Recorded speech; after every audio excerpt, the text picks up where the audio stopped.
Hi, സുഖാണോ കൂട്ടുകാരെ? എൻ്റെ കയ്യിലിരിക്കുന്ന ചെടി കണ്ടോ? എന്താണെന്നറിയില്ല. അതിൽ ഈർക്കിൽ വെച്ച് എന്തോ കൂട് കൂട്ടിയേക്കണത്. അതെന്താണെന്നറിയില്ല കേട്ടോ. ഇന്ന് നമ്മൾ പാനൽ വെച്ചിട്ട് ഒരു സ്കർട്ട് ആൻഡ് ടോപ്പാണ് ചെയ്യാൻ പോകുന്നത്. അത് 16 പാനലായിട്ടാണ് ചെയ്തേക്കുന്നത്. ഇത് നമ്മൾ ബ്രൊക്കേഡ് തുണിയാണേ. പിന്നെ അതിൻ്റെ സാറ്റൻ തുണി വെച്ചിട്ടാണ് കേട്ടോ നമ്മൾ ബ്ലൗസ് ചെയ്തേക്കുന്നത് കേട്ടോ. 16 പീസുണ്ടേ. പിന്നെ എന്നാന്ന് വെച്ചിട്ടുണ്ടെങ്കിൽ നല്ല ഭംഗിയുള്ള മെറ്റീരിയലായിരുന്നേ. പിന്നെ എൻ്റെ പ്രശ്നം എന്ന് വെച്ചിട്ടുണ്ടെങ്കിൽ ഏത് തുണി കിട്ടിയാലും എനിക്ക് ഡൗട്ടാണ്. നല്ല വശം ചീത്ത വശം തിരഞ്ഞെടുക്കുന്നത് ഒരു വലിയൊരു തലവേദന പിടിച്ച കേസ് തന്നെയാണ് കേട്ടോ.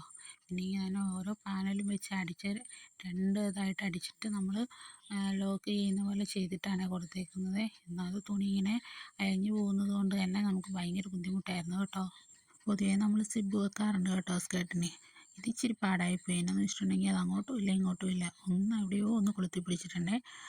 കുഴപ്പമില്ല, നമ്മൾ റെഡിയാക്കി എടുത്തു. ഇതാണ് അതിൻ്റെ ഫൈനൽ ലുക്ക് വരുന്നത് കേട്ടോ. കുട്ടിക്ക് ഭയങ്കരമായിട്ട് ഇഷ്ടമായി, നല്ല രസമുണ്ടായിരുന്നേ. അതിൻ്റെ ഫോട്ടോ തരാമെന്ന് പറഞ്ഞിട്ടുണ്ട് കേട്ടോ. ഇതാണ് ഫൈനൽ ലുക്ക്. നമ്മൾ ബാക്ക് ഓപ്പണായിട്ടാണ് ചെയ്തേക്കുന്നത്. ഇതിൻ്റെ ബാക്കിൽ ബെല്ലും കൂടെ കൊടുത്തിട്ടുണ്ട് കേട്ടോ.